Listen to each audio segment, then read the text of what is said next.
महाराज जेव्हा स्वराज्याची सुरुवात करत होते तेव्हा समोर होती आदिलशाही आणि मुघल. प्रचंड मोठ्या फौजा, हत्ती, तोफा, असंख्य सैनिक. महाराजांनी एकच महत्वाची गोष्ट केली.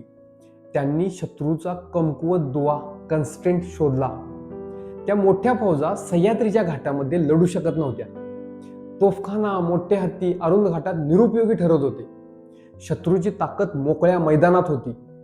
घाटात आणि दऱ्याखोऱ्यात तीच ताकद शत्रूची कमजोरी बनत होती. महाराजांनी तोच दुवा पकडला आणि त्याच घाटात शत्रूला लढायला लावले आणि नामोहरम केले. हेच तुमच्या कारखान्यात होतं. तुमच्या प्रोडक्शन चेनमध्ये एक कमकुवत दुवा आहे, एक स्टेप जो बाकी सगळ्यांना मागे ओढतो. त्याला शोधणं म्हणजे शत्रूचा कमकुवत दुवा शोधण्यासारखं. तो दुवा कुठे आहे? WIP कुठे साचतो? कोणत्या मशीन समोर रोज काम पडून राहतं? कोणत्या एका स्टेपमुळे डिलिव्हरी लेट होते? शिवरायांनी शत्रूची विकेस्ट लिंक शोधली आणि तिथेच घाव घातला. तुम्ही तुमच्या सिस्टीमची विकेस्ट लिंक शोधा आणि तिथेच फोकस करा. बाकी सगळं आपोआप सुधारतं.